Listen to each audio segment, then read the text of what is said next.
just wanted to keep going on and on and on. It's such good music.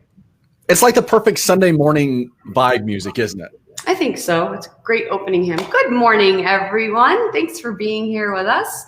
My name is Jenny Noonan-Dye. I'm joining you live this morning, Sunday, November 15th, 2020. And I'm joined by my friend and podcast co-host in Detroit, Michigan, Brent Malone. Good morning, Brent. Good morning, Jenny. Good morning, comrades. Good morning, friends. Good morning, frenemies, if we want to call us that as well. Thank you for joining us this week for Come Follow Me. Jenny, it's cold here in Michigan. Last week we hit highs of 77 degrees on Tuesday, and now we're at highs of 40 degrees. So it feels like fall around here. I don't know what the weather is like out in Utah, but the thing that worries me the most is it feels like fall. It's going to start getting darker, and it's going to get kind of rough out there because coronavirus is not going away, and I'm hoping that everyone is taking the proper precautions. Hopefully some church leaders aren't being too aggressive about trying to get people to come back to church, but if they're not, that's the reason why we're doing Come Follow Me virtually, so that everyone can get their fill of Sunday school, and I don't know, maybe we could replicate some of that old-time religion. Exactly. Yeah, that's what our hope is for anyone who may need it, whether they are home ill or just they're meeting virtually or not in person, whatever the case is. We've been doing this every Sunday except for conference Sundays since March. And we're grateful that you're here. We'd love for you to make a comment, as Nilda has done. Good morning. She's joining us from Toronto. Let us know where you're watching from. We'd love to hear from you. It's chilly here too, Brent, and I'm glad that you mentioned that now, not to get to talk about the weather. However, I want to say it because I think it seems like this time of year, and then also in spring, you see all these memes, you hear all these people talking about only in Utah or only in wherever you are. Nope, it's called seasons. It's called weather, and it happens a lot of places. It does. Crazy to think that in the world that we live in, people can experience some of the similar weather patterns in different parts of the country and different parts of the world. But that being said, listen, what's happening here in Detroit, Michigan is obviously the most important to everyone that's listening. That's why I want to make sure that with the timeliness that we do things, everyone is aware of what the weather is currently like in Detroit, Michigan. Well, thank you. You just saved me a lot of Google searches. It's 39 right now in Provo-ish, cloudy, but it's chilly. It's, not bad. So what am I missing? Am I missing anything? John Dye, the man behind the scenes. I want to acknowledge John Dye because he does so much work. He is at my right hand. He is he's everything that you see on your screen is literally at your right hand. It's his work. So thank you, John. Sure. And a very quick good morning, because we've had a few more checking in. Good morning to Bob and Sandy in Arizona. Good morning to Rose in Provo. Good morning to Lucy. Hey, I know a Lucy. Good morning to Michael as well. So good morning, everyone. Thank you for joining us. Jenny, Yes. we've been doing a lot of chronological Book of Mormon reading and studying and stuff like that. And it's really weird because this week we decided not to get a pause, although we kind of did that last week with Moroni giving us his commentary on a lot of things. We're not just hitting a pause. Hey, good morning, Ben. We're actually going in rewind. It's rewind time because we're going back almost 1,600 years. And I've got to ask a question to everyone, and I've got to ask a question to you. If we're offering commentary on the Book of Mormon simply as a narrative, right? If we're going to be book reviewers, we might say at this point, hey, this kind of jump back to the past to talk about Ether, it's a little bit out of place. Did you get that impression as well? I mean, that's kind of what it is, right? I mean, when we talk, we're going to hit pause and rewind, cue the record scratch sound effect that we don't have or whatever it is. That's not a record scratch. That's a rewind sound. We're going back to Genesis. I mean, that's far. Yeah, we're going back to the Tower of Babel. We're going back to everything that was going on there. This is pre-Nephi, pre-Lehi. And I guess the thing that always stood out to me was there's there has got to be a reason why we're going to hit that rewind button and go all the way back here. And I've always struggled with it. And I'm wondering if you or John or any of our listeners have come up with any sort of a reason why, because we've talked in the past, I think we talked last week, Moroni acknowledged that there's only limited space here on the plates. There's only limited ore that he has to create the plates. So there's got to be a reason for why this would be here. And while I think we could say that there's some good doctrinal meat here that we could talk about, there's some really great stuff, it feels a little odd to have this happen now and maybe not maybe before Nephi. So it's a pure chronological discussion of the land here in the Americas and the Nephite and the Jaredite people. Mm-hmm. I want to stop for a minute to say hi to Mary, who says she's joining us from Syracuse. Is that Syracuse, Utah, or Syracuse, New York, or another one? Yeah, when I think about why would this be included? I mean, in general, the name of this week's lesson, which we're covering Ether chapters 1 through 5. The name of the lesson is Rend, that veil of unbelief. And to me, it's about faith and prayer and so many iterations, I guess, because as we follow, the journey throughout and what the people are faced with, how they deal with it, how they approach the Lord with their questions, and then the responses from the Lord, and also from how they act on those responses, I think are really great and applicable lessons throughout our lives. And I don't want to downplay that, because actually the whole idea of the brother of Jared going to the Lord and everything that's talked about in the manual, but also in the Book of Mormon section as well, it's actually been a huge part of my life. It was a formative part of my life, and I'll talk about it when we get there. Yeah. To see how it all comes together. And it has to do with my friend and yours, Nylan McBain, who kind of put some of those pieces together for me. So it's really important what the brother of Jared is going to be going through here. And they're super applicable to our lives. But yeah, I just want to acknowledge from the outset that it is a little odd. But that being said, I mean, we could move on with things. No, yeah, I think that's great. John, do you have any thoughts about that? Well, just a few quick thoughts. If Moroni, we know he was doing this, so the question would be, did he know he knew he was coming to the end of his life, but also the space on the plates potentially, right? There may have been some issues there, and this is something that had been alluded to earlier in the Book of Mormon. Nothing was ever done with it, though. At that point, just to allude to it. So when you think about the many principles that we learn here on so many levels, the personal revelation piece of things, to help us understand there's always a journey, right? God's chosen people always take a journey, whether that's the ancient Israelites, whether that's, the pioneers here on this American continent, or the people of the brother of Jared and Jared, and of course, that can be likened to life's journey and all that. So I think there were a few things. As Moroni was thinking of this, I think this was an important story that he found was not actually mentioned in the plates in great detail. Number two, it's probably a lot. How much space did he have left, not only on the plates, but his time here on Earth? So as I was thinking through this, and one thing that stood out to me was, and I will credit Michael Austin over at By Common Consent, but it was this idea of typology, which is there are going to be certain scenes or certain things that are repeated throughout literature as a method of either furthering a narrative or explaining something. We see this a lot in the scriptures. And Michael Austin's thesis is that this actually does make sense in the Book of Mormon because of the typology. There's a lot of similarities between what the Jaredites go through and the Nephites go through. They're leaving from the old world to the new world. They're taking boats. They have warring factions that happen with their families. Their societies are destroyed. So there's some similarities there. And I want to read really quickly, Jenny, what he says, just to kind of set the table, if you will, and then I'll let you dig into the main course.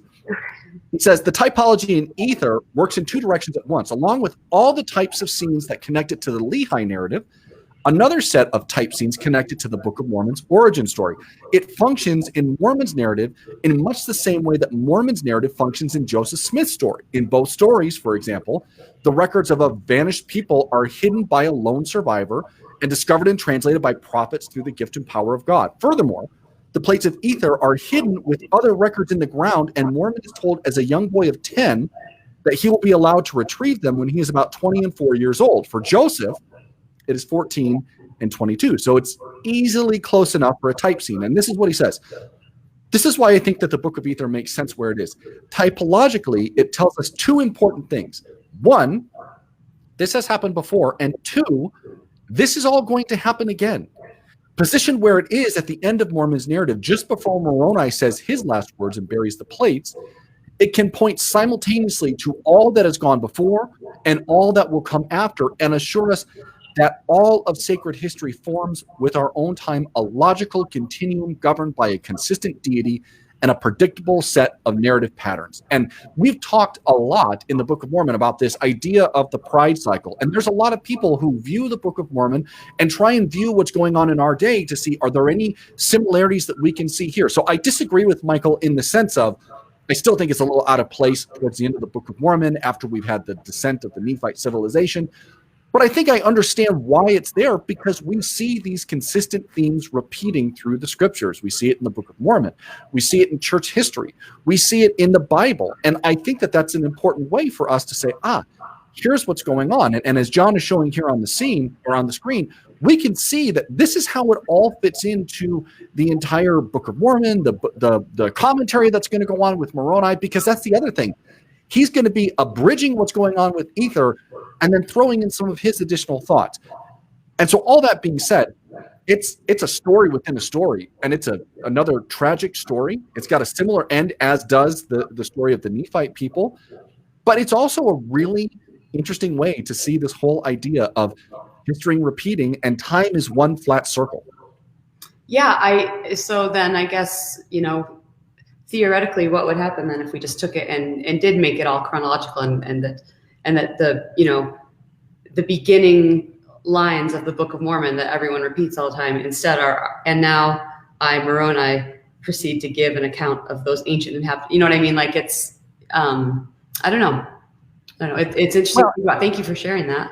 I mean, Jenny, I guess if we play that out a little bit, what we can, if you think of it, and I'm not an English major, I'm not a literary person at all, but I guess if you think about it, we have spent this entire time seeing the destruction of the Nephite people, and now this is Moroni coming in to say, by the way, this isn't the first time. We've seen this before, and so it almost adds this additional, we went through this whole long period, and now I'm going to tell you about another one that happened, and it's going to be the same thing. Really quickly, Ben adds a couple of comments. He says, so why would we add the Jaredite story? Chances are that Moroni grew up hearing the Jaredite story from his parents. He likely had known of his dad's mission to abridge the records from a young age. I'd like to think that Moroni had some of his own personal favorite stories and thought to himself, someday if I get to add something to Dad's book, I can't wait to put Ether in there. And tragically, he got his chance once his dad died and he was left alone. Yeah, thank you, Ben. That's interesting. I didn't think about it from that perspective, that it was kind of, known that was his dad's mission. And I think, should we just hit right into it here?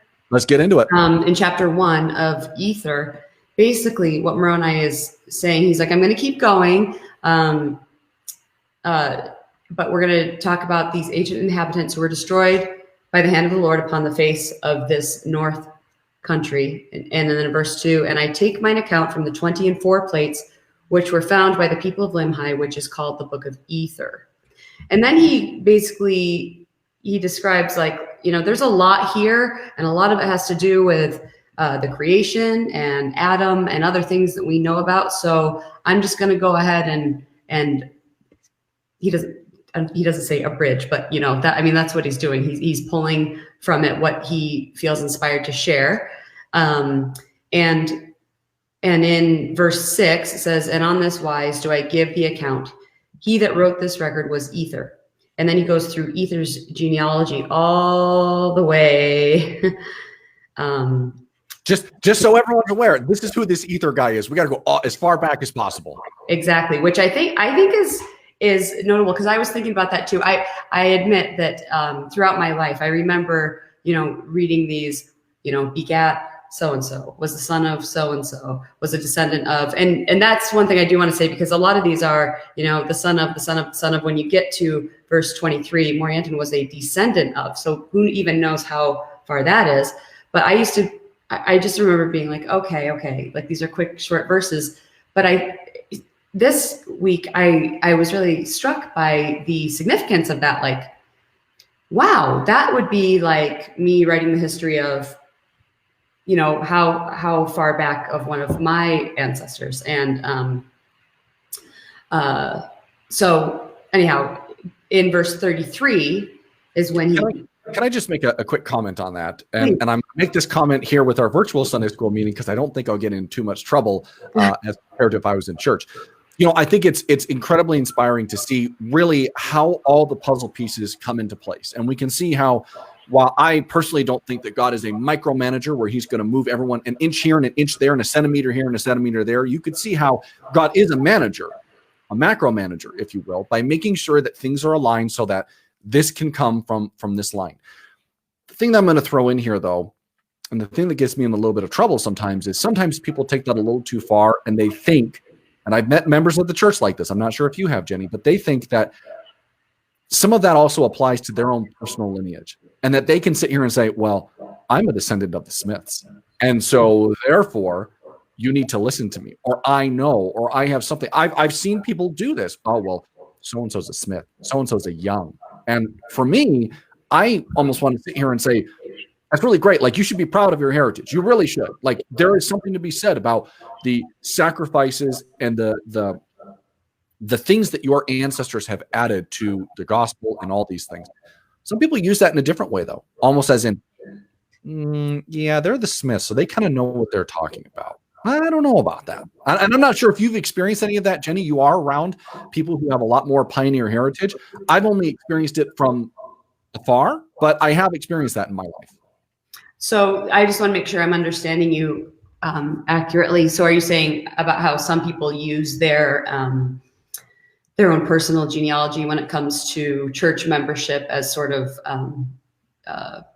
rank or stature, sort of? And sometimes it's not them, but it's other people. And almost deference is given to them because they come through that lineage or that line. And it's never sat well to me. It's probably because I am the son of two converts. And so that doesn't mean much to me. And also it kind of stands in the face of this notion or idea that we are a convert church and it doesn't matter where you come from. But I'm just asking if you've ever experienced that. Yes, and admittedly, it's been also maybe a little on the defensive, because also too, I don't have we've talked about this quite a bit when it comes around on Pioneer Day and what that means. I mean, I like to always say that I'm so Mormon. I'm the one who moved to Utah from New York in my family. So. But hey, listen, all of you that went from Nauvoo, no. You're the OG Mormon who went from New York out to Utah. Yeah, but I mean, that being said, I have experienced that. I think many have probably experienced that. But I think it is helpful to remember that everyone at some point was a convert. Everyone joined the church at some time, and to never discount someone because of the number of years or months or days, as with official membership in the church or lack thereof. And that's not to discount our own family history. You and I have talked on our show a lot about the benefits of family history, the benefits of being able to know where you came from, and more importantly, know the experiences of your ancestors. It's been proven, like research and academically proven, scientifically, but like people who know their ancestral stories are better suited for when difficult times come. Yes. Yeah, absolutely. So yeah, I didn't actually think of it in that way as like, oh, that's an impressive, back to Ether chapter 1. I didn't think of it as, oh, that's an impressive lineage. I just thought for me, it was more about the distance and kind of like if you go back that many generations, I wouldn't be able to write the story of someone that far back. So just how impressive that was. And so he talks about the Tower of Babel in verse 33. And then in verse 34, it says, and the brother of Jared, being a large and mighty man, and a man highly favored of the Lord, Jared his brother said unto him, cry unto the Lord that he will not confound us, that we may not understand our words. And it came to pass that the brother of Jared did cry unto the Lord, and the Lord had compassion upon Jared. Therefore he did not confound the language of Jared. And Jared and his brother were not confounded.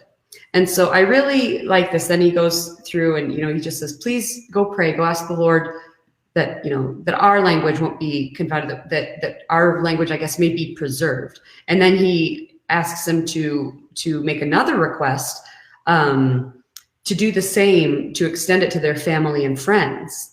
And the Lord, grants them those blessings. And then, in verse 38, chapter 1, it says, and it came to pass that Jared spake again unto his brother, saying, go and inquire of the Lord whether he will drive us out of the land. And if he will drive us out of the land, cry unto him whither we shall go. And who knoweth but the Lord will carry us forth into a land which is choice above all the earth. And if it so be, let us be faithful unto the Lord, that we may receive it for our inheritance. And then down in 41, this is what the answer was. Go to and gather together thy flocks, both male and female of every kind, which, pause, we were just talking, Grant, about, did you say it was typology? And I mean, that reminds me of Noah, right? Together thy flocks, both male and female of every kind, and also of the seed of the earth of every kind, and thy families, and also Jared thy brother and his family, and also thy friends and their families, and the friends of Jared and their families. And when thou hast done this, thou shalt go at the head of them down into the valley which is northward. So take all your favorite people and lead them, and I'll meet you there. And this is the origin story, right? Like we're now seeing, okay, so this is how this story is gonna start. We know who the main characters are. We know why they're going to America, or going to the New World. I'll put it that way. Well, going to a choice place is what we know. Choice place. Yep. And okay, so this is what they've got to do, and it's so interesting that I'm not exactly sure who's calling the shots here. Is it the brother of Jared or is it Jared? Because what I'm seeing is Jared telling his brother, hey, go ask the Lord this. Hey, go ask the Lord that. And there's a part of me that's like, Jared, why aren't you doing that yourself? But maybe it has to do with the brother of Jared being highly favored of the Lord. You mentioned he was a man that was very thought well upon by the Lord. So maybe there is a stronger relationship there that he said, okay, yeah, we can do this. We got a question of what is the name of the brother of Jared, and it is Mahonri Moriankamer. That was revealed to Joseph Smith, obviously not here, but I guess the question, something I read this week, why wouldn't this name be in there, right? Obviously it's long, at least in English, so maybe it took up too much room on the plates, but brother of Jared in English isn't either. We don't know, but any thoughts on why he wasn't named? Well, the first thing that stands out to me is, maybe it goes back to this relationship between Jared and his brother. Is there something to be said about Jared maybe being a very prominent figure and the brother maybe not being prominent, and that's the reason why it wasn't identified that way? I'm not exactly sure, and that's what I almost wonder if it's going on there. I think of almost a president and a vice president, or a bishop and the bishop's counselor. I'm not exactly sure there. Or what we started to see in October, and we will continue to see for quite a while, is Elder Holland and Elder Holland, right? Right. Oh yeah, that's right. Like Matt Holland was called as a 70, and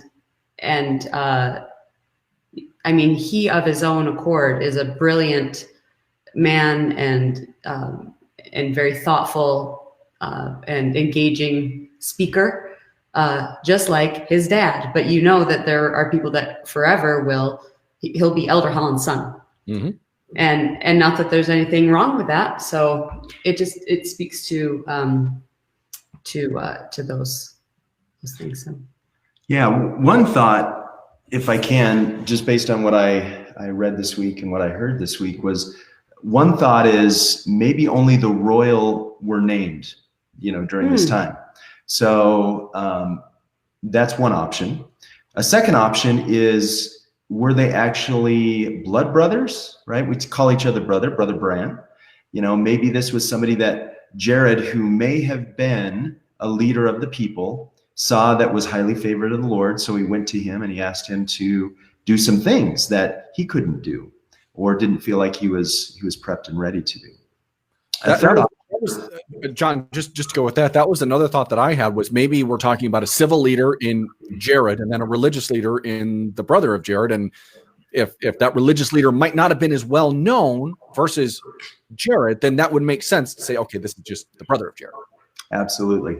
Go ahead. Well, I was just going to mention that reminds me of even as recently as, in the last century, as we celebrated the life of Ruth Bader Ginsburg, one thing that she was able to do in measures of advancement and equality, when women couldn't even get a credit card in their own name, they were Mrs. John Dye. Right. And so it was something where, maybe it was a status thing, and of his own accord, he's just some guy, but his words have more weight if without association. So yeah, and one last thought is potentially, was this to be a symbol or a type of our day, right? We have to go to our elder brother Jesus Christ, to look for salvation, right? Jared had to go to Mahonri Moriankamer to find salvation because of status, or he was a savior type or a savior symbol for these people. We have to do that. So again, not naming him, Jared was indeed named, but not naming him kind of makes it similar to an analogy of us having to look toward the Savior. Going back to, Jenny, what we were talking about originally, these typologies. Now we're talking about almost an intermediary.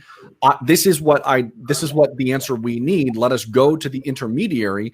And now the intermediary can plead on our behalf to the Father so that we can get the intercession that we need. That's maybe that's the whole point of this whole thing. This is just like typology all over the place, Jenny. Yeah, it could be. It's a typology party. This is great.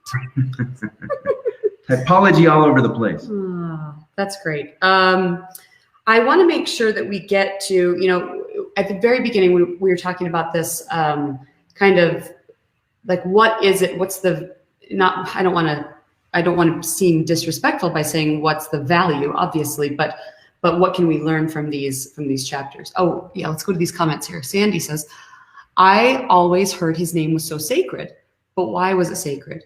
And if he is so favored of the Lord, why didn't he think to ask these on his own?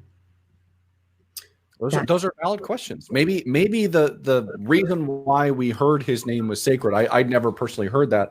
Holy moly, guys, we just got a crazy rainstorm here, so I hope my internet doesn't die out. Oh, wow.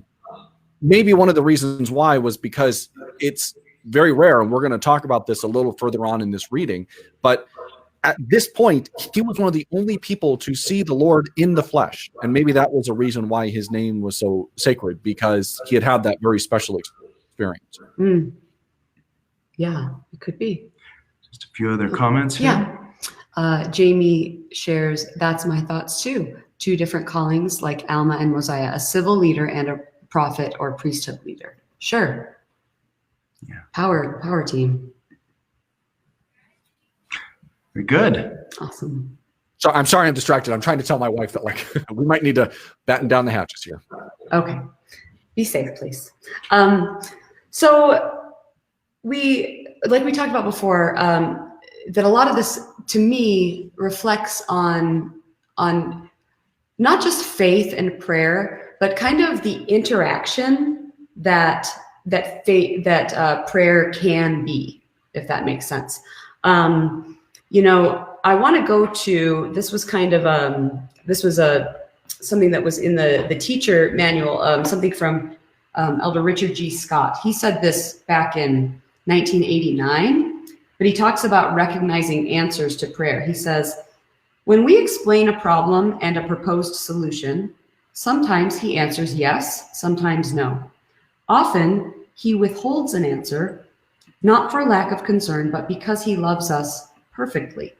He wants us to apply truths he has given us. For us to grow, we need to trust our ability to make correct decisions. We need to do what we feel is right. In time, he will answer. He will not fail us. He wants us to act to gain needed experience. When he answers yes, it is to give us confidence. When he answers no, it is to prevent error. When he withholds an answer, it is to have us grow through faith in him, obedience to his commandments, and a willingness to act on truth. We are expected to assume accountability by acting on a decision that is consistent with his teachings without prior confirmation. We are not to sit passively waiting or to murmur because the Lord has not spoken. We are to act. So there's a lot there. Can I just add a few thoughts, Jenny? Yes. I think that is probably one of the hardest things that we all need to learn in this life. And I think a big part of the reason why it's so hard is because we sometimes have two different messages. Ask the Lord and he'll help us.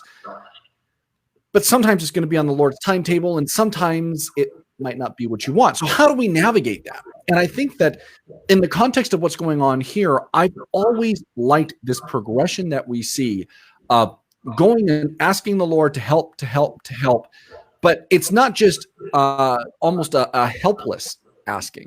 There is this expectation that you're going to come with something to the table. It's not just going to be him doling it out. There needs to be, I don't want to call it some skin in the game for you, but there needs to be an action on your part. And that's why as we get further into it and we see what happens with this progression of, okay, so we need to go to this new land, this new promised land. How are we going to get there? Okay, I got to come up with something. How are we going to see?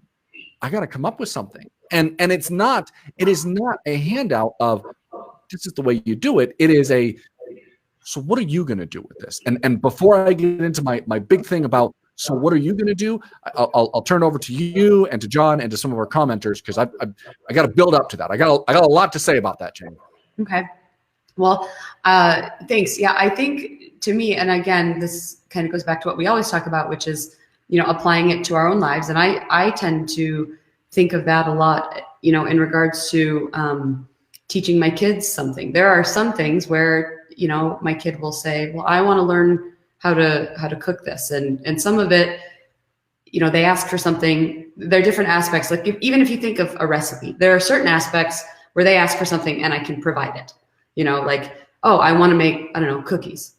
All right. Can I have these ingredients? Yeah, sure. Okay. Well, can I have, something else? No. But then what's most helpful for them is not if I do it for them, but if I teach them. And that's going to require them to act and to follow directions and to go back to previous things, what they've been taught before, and to seek out other answers, for which I could be a resource. That's a way pared down, but maybe applicable, kind of comparison. But let's go with that for a little bit, because if someone is consistently doing something for you, you might get to a point where you could you have the rote memorization of the steps in the process, but you don't understand the why. And the why comes in through two things: critical thinking and, frankly, making mistakes. And I think that in so much of life that applies. If you think about someone who is someone who works with their hands, works on, let's say, does housework and stuff like that.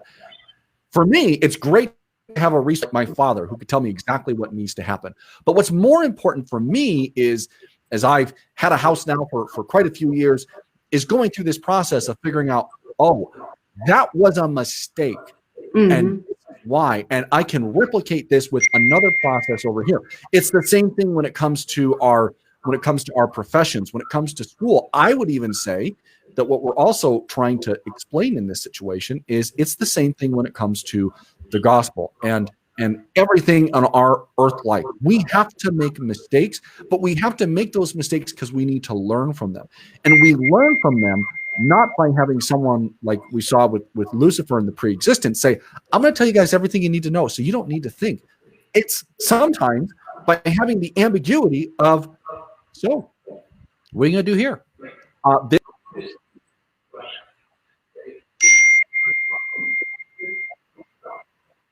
Yeah. I love that you said that, Brent, because it's true. It's that often we think that that doing that is the helpful thing or the best thing to receive. But you said something that that it's how we learn is by making mistakes. That's absolutely true. It looks like you're frozen. So sorry for the things we keep getting here. But let's go to some of these comments. Let's do Ben's. Yeah, let's do Ben's. All right. So Ben warns a wall of text incoming.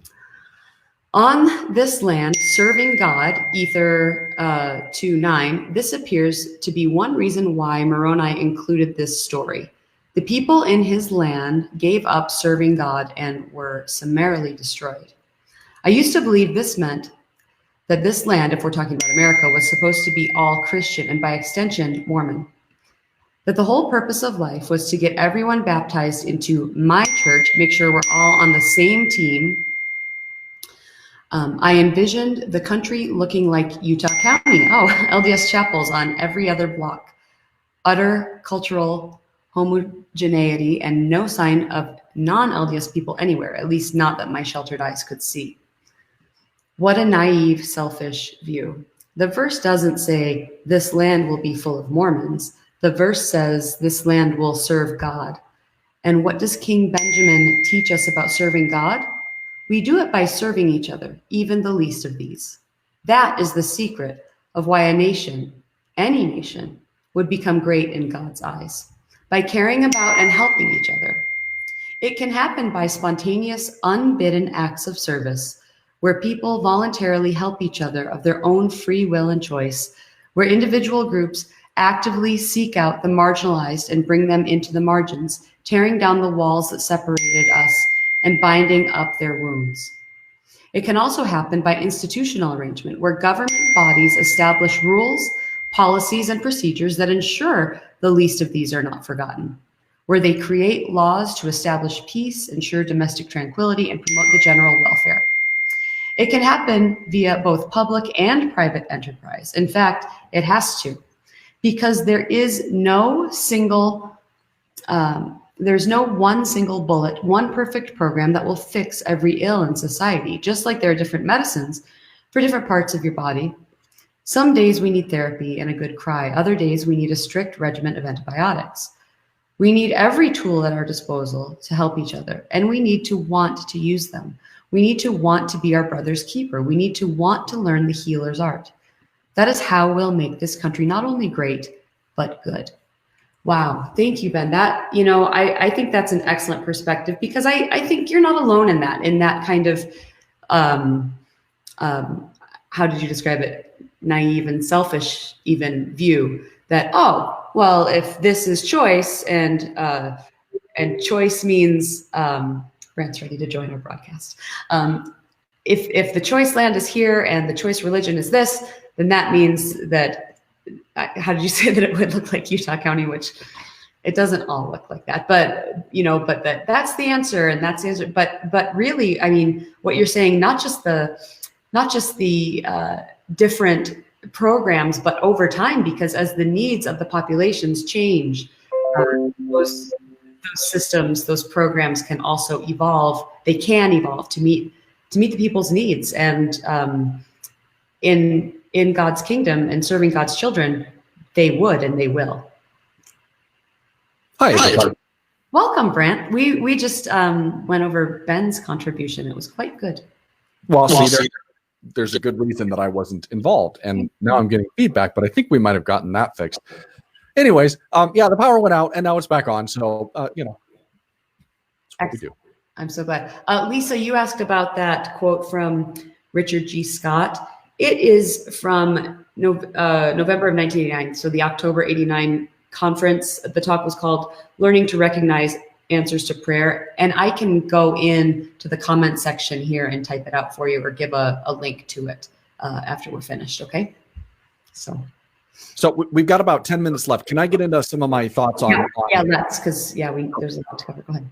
So the brother of Jared gets to this position where he realizes, okay, we're going to take these barges that are tight like unto a dish, which, by the way, Jenny and John, I'm going to throw it out there. Tight like unto a dish was probably a huge Provo ska band during the early 2000s. Okay.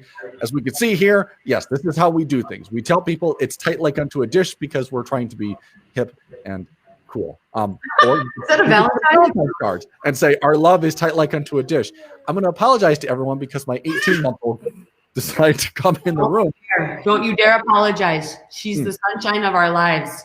You know what? We'll do this for those of you on camera so you can see her. I love her. So anyways, so here's my thought. So he goes to the Lord and says, okay, so what are we going to do about this? And the Lord says, I don't know. What are you going to do? So he comes back and says, okay, so we've got these barges and we need light in them. We can't have windows in them. So here's what I'm going to do. I'm going to get these 16 stones and I'm going to ask the Lord, can you touch them with your finger to light them? The thing that I love so much about this story is it requires us to be creative. And this is something that is so important sometimes in the church. I mentioned Nyla McBain. One of the most influential books that I've ever read is her book, Women at Church. It was published by Cofer Books. And it's so important for anyone in a leadership position to understand sometimes the perspective of a woman at church, especially with so much male leadership. And one of the things that she talks about in there is, in her perspective, there are two types of people. This child so desperately wants to sit in my lap. Hey, we love it. It's like regular church. We'll give her this for primary.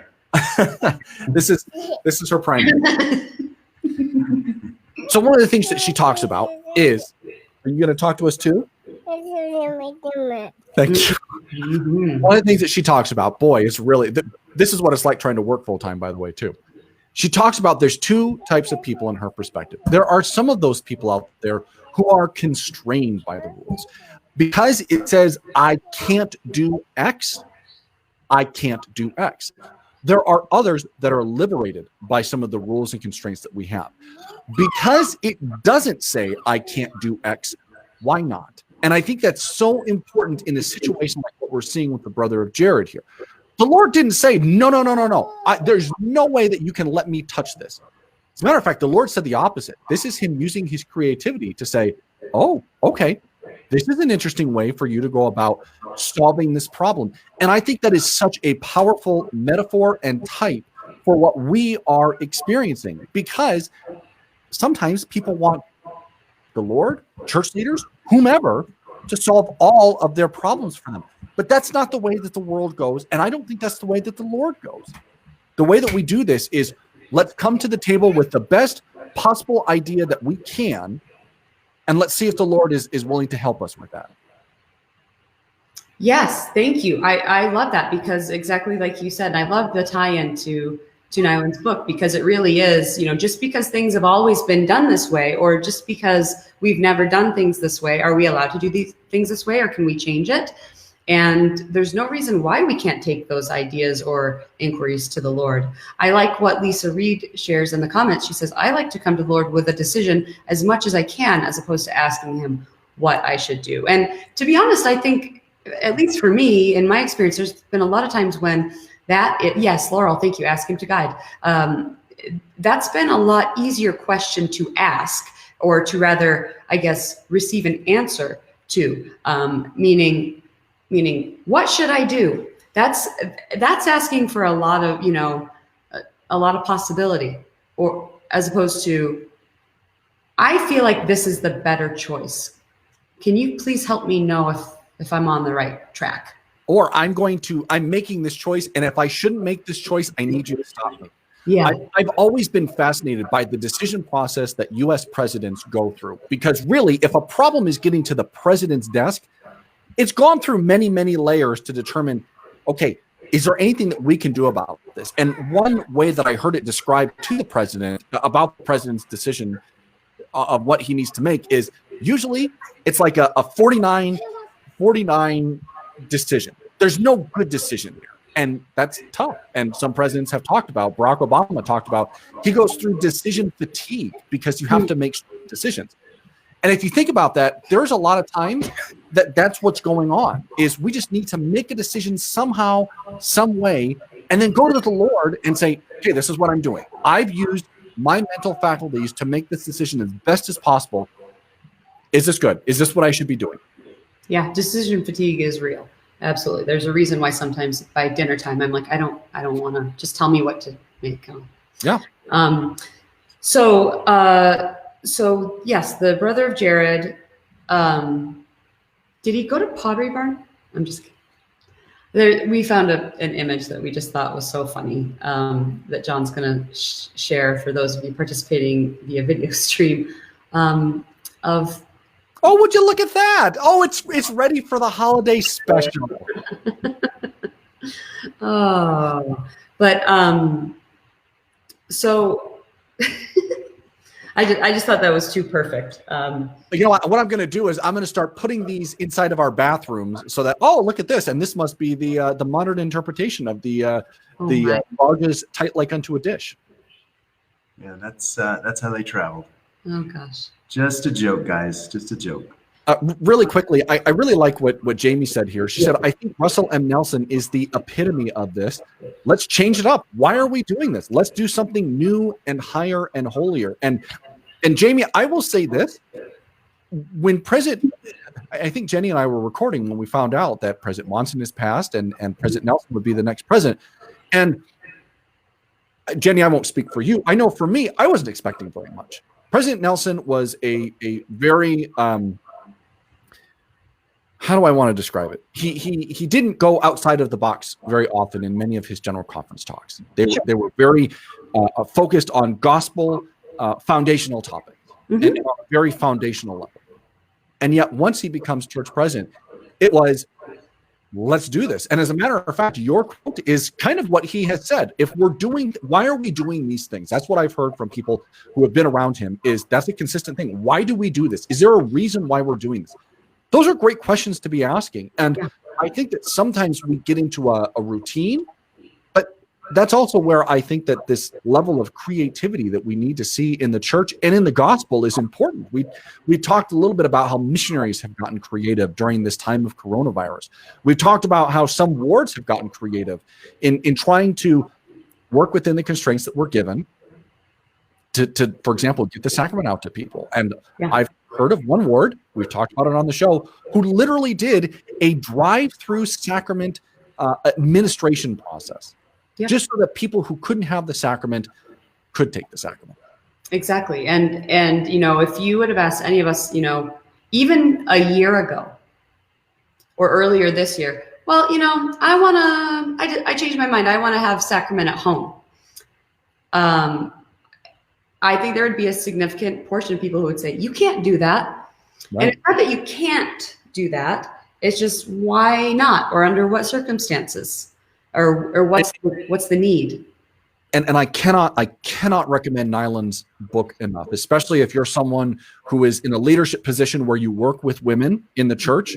If you're a bishop and work with Relief Society presidents, or if you're someone who wants to understand why some women have felt marginalized at church. This book is so good, and it talks about real world things that can be done that might seem heretical to people, but it's heretical because it's just not what we're used to. And I don't want to spoil it because there's some good stuff in there, but I think that's the thing. It's very different. I would expand that audience, not just if you serve with women or have wondered why women have felt marginalized at church, but if you know a woman, maybe read that book. Like I said, it's one of the most commonly recommended books that I give to people. I've got about 5 or 6 that I always recommend, and that one's in there. Awesome. We'd love to get Ben's thoughts here. Ooh, the glowing stones. In Old Hebrew, the story of Noah's Ark sometimes has different words describing the window that he built to give light. Some Bible scholars believe that the word rendered window can be, there it is, can also be translated as light or fire or, wait for it, stone. Rabbinical tradition holds that Noah had a glowing gem or crystal or stone of some kind that gave him light in the ark. So now here's the brother of Jared with a boat who also needs light. And God says, you want light? How are you going to get that to work for you? And so the brother of Jared apparently goes to the scriptures, finds a story that is likened unto himself, sees the answer there and says, I bet I can do that. He acts before he gets the answer. He carves out enough stones for his boats. And he says, God, I've done everything I can. I'm following Noah's example, who was relatively recent to him. I've got the rocks. I'm at my utmost limit. The only thing I can't do is make them glow. Could you please do it?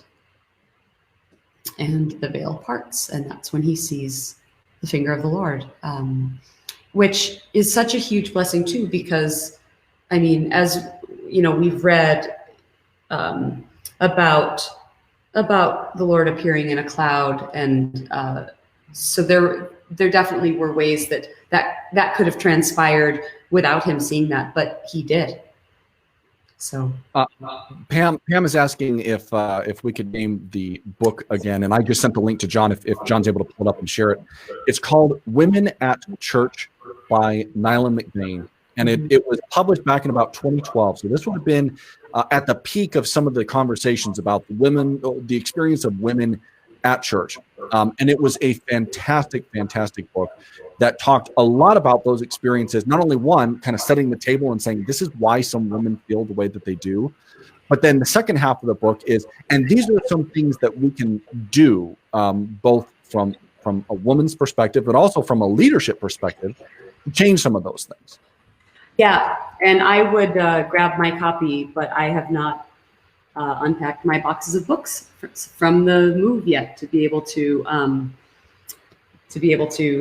put them. You know, we don't have bookshelves yet, but John's grabbing that real quick so that he can share as well. Unfortunately, I can't screen share today, but I will upload it, and then we'll put the link in the comments here. And we'll put the link in the comments here. There. And I'll just, you know, I was teasing it a little bit. I'll just go ahead and say one of the there we go. Perfect. Thank you, John. One of the things that she had talked about, and this is where I say, like, just embrace the weirdness of this, but then just think about it a little bit, was she mentioned that in her opinion, there is no reason that ushers during sacrament meeting can't be young women, because there really isn't anything scripturally that says that the sacrament needs to be, the ushers for the sacrament need to be young men. It's a tradition that we have in the church, but that's a great way for some young women to be involved with the sacrament is doing something like that. And it pushes back against a lot of our traditions that we have. But when you go through and you see some of the things that she talks about, you realize, oh, it's just been this way. It's just what we do.